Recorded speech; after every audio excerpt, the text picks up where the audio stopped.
Opened in 1968 and closed in 1993, Dogpatch, USA was a theme park located in the northwest region of the state of Arkansas.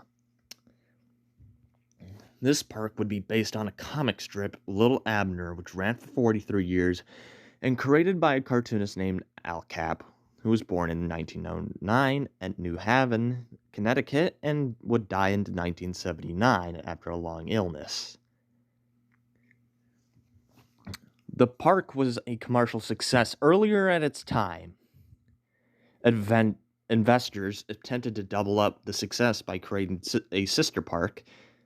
Marble Falls, where the theme park was located, was planning a ski resort that would lead up to its failure in the shutdown of the park in 1993. Now, into my story. Now, all about myself. I am a 45-year-old man who was born in Missouri and still lives here. But I barely even remembered Dogpatch, USA. I can remember Trout Pond and the Riverbend Music Show. I am also a person who explores abandoned places. No, I don't believe in ghosts or anything like that. But I just simply go to abandoned buildings or parks just to explore and with the history of it. Do you also get that feeling when you're exploring in an abandoned building? You're like in an aftermath of a war zone? Yeah, I get that feeling. But I usually explore buildings as well just for fun. I've also heard of Frustration Flyer and Wild Water Rampage as well. Hell, I may probably even remember that too. I don't remember much of my childhood memories, but since it's the way I am. However, there are moments where I get these eerie feelings from abandoned buildings and such. I remember it closing down since 1993 due to the fact I think it was going bankrupt or something like that. But that's when I began to explore abandoned buildings. I've even explored abandoned churches as well, maybe even towns, and trust me, I was fascinated with the history of abandoned buildings and their history. Especially on why they were even abandoned in the first place. When I began to finally recognize this park, I decided to go to Dogpatch, USA. I got in my vehicle and drove to Marble Falls, Arkansas. When I got to Marble Falls, I went to a restaurant to eat lunch there. Dogpatch was still on my mind, on how it'd be like there. Oh boy, I said. I just hope it's not private property, because some buildings I would have entered were, in fact, private property. And then I heard the park was actually free to go. I also began to know that this park was based on the comics written for at least 43 years and was created by a writer named Al Cap. To be honest, I was actually into these comics and enjoyed them. I was ready to explore this abandoned park based on these comics. I finally found the location of Dogpatch, USA. Like I said, abandoned buildings give me a lot of aftermath feels. It's got to be that eerie silence where nobody's even in these areas. When I parked into the driveways, I found Dogpatch, USA. That empty, weird, and depressing feel to it. The fact that nobody was even here to enjoy it since 1993 just gives me an eerie, apocalyptic feel to it. It feels like the Chernobyl aftermath. Just emptiness. Then there was the gift shop. It was very messy, empty, and just outright creepy. It's just like any other building I've explored. Seeing all these items stranded in the park and the park's decaying nature would give me the feels, just like any other abandoned building I've explored. I then went to the Austrian tram, where I had to follow the tracks since there was no ride. Then I saw Frustration Flyer and the Super Slide, decayed, sitting there and rotting. Back then it looked like absolute fun, but now it's just Emptiness. Nothing, just nothing. There was no water running from the super slide. The lake or pool, whatever it's called, is now just absolutely dirty. There's even places where it even keeps the mascot's costume inside. Shmoo. Especially looking at the wild water rampage and all that.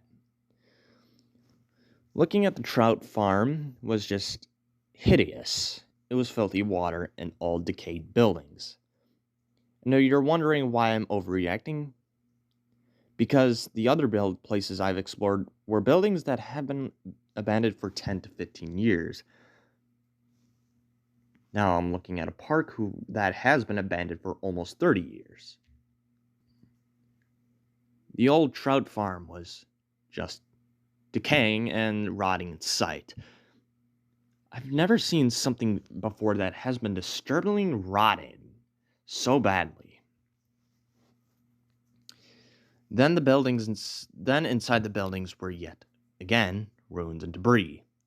Smelled like an actual pond, and its silence covered the sight of the population of people talking and laughing while they enjoyed their time.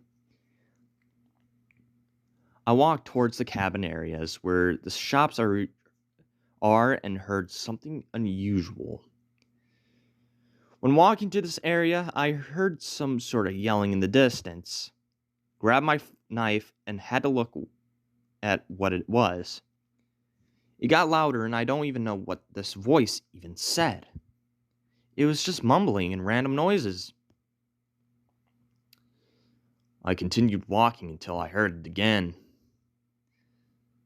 Then I searched for this thing wherever it came from, which was probably across the lake where I am in.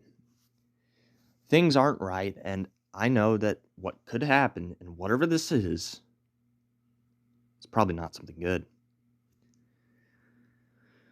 But I stood there away from the lake just to keep my distance on whatever this thing is. Then there was something more suspicious.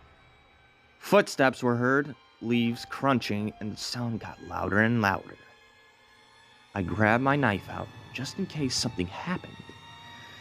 The footsteps get closer, and the fact that I went here around 4:50 p.m. was a bad idea. And it is at least around 8. I forgot my flashlight. Things aren't going well. The footsteps got closer until the thing ran to me. I ran away as fast as I could, but to no avail. I was knocked out.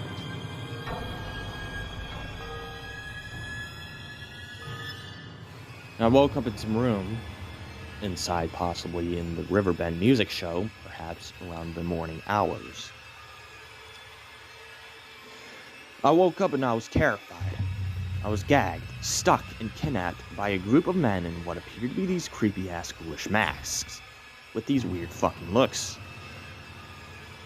Then there was a person in a shmoo costume. That's probably the person who knocked me out. I thought I saw a bit of that shmoo costume. One of them in the masks literally fucking sniffs me in the face, which is absolutely disgusting.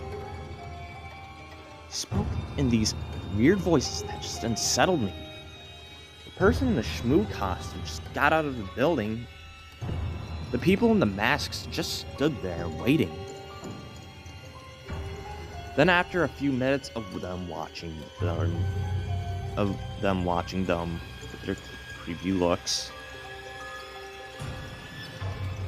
the person in this shmoo costume grabbed something. What it was that of another victim that looks to be put to sleep, knocked out, or maybe even dead. The person was shirtless and would eventually have duct tape on his mouth. He was still asleep and was locked in the chair. Then things go horribly wrong, because after that one of the men grabbed something, they grabbed a knife that looked just like mine. But what they did will traumatize whenever I think of this very day. Basically, what they did was that one of the men would grab some sort of camera to film on what's going on, and one of the men would eventually remove the tip of the man's head. This would expose his own brain. They used something to keep this man alive and kept him chained to the chair. They would begin to quote-unquote operating him and would use tools to quote-unquote operate the man. But in reality, they're using them to play with his brain. But things got worse.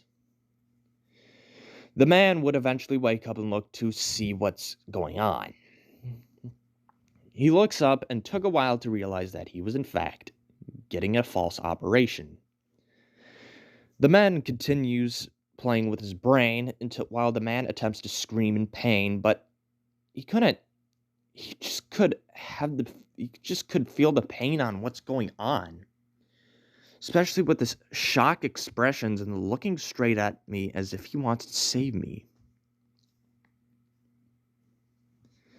Surprisingly, he was still alive. But I honestly just don't get how he even survives. But my best guess is the fact that there was some sort of medication or drug there is to keep him alive while they play with his brain with their own tools. And then it gets worse.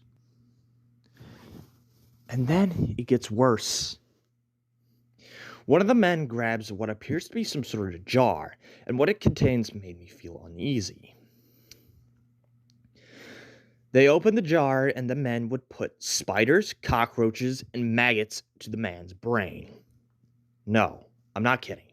They put spiders, cockroaches, and maggots onto his brain. This goes on for at least a few minutes, till they put salt onto his exposed brain.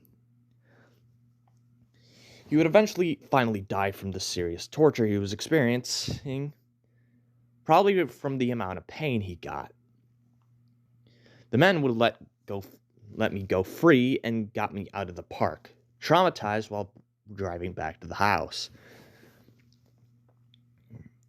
But I learned that the fact that these people got into the park by sneaking in so they could catch their own victims every night where it's very dark out. The park didn't have the no trespassing sign and was free to get in. So basically, there was some people in the park every day. I wasn't the only one who was in the park, since there were a bunch of men who snuck in, especially the one dressed as the Shmoo, the park's mascot, to kidnap people who entered this park at night. This means if you were at here night, you're fucked. However, when there are two people actually kidnapped, they only get to choose one victim to kill, and it would have been one of them if they ever chose me. And I would have been one of them if they ever chose me. Meaning, I would have experienced the same torture as the man. Thankfully, the men were arrested for their own sickening crimes.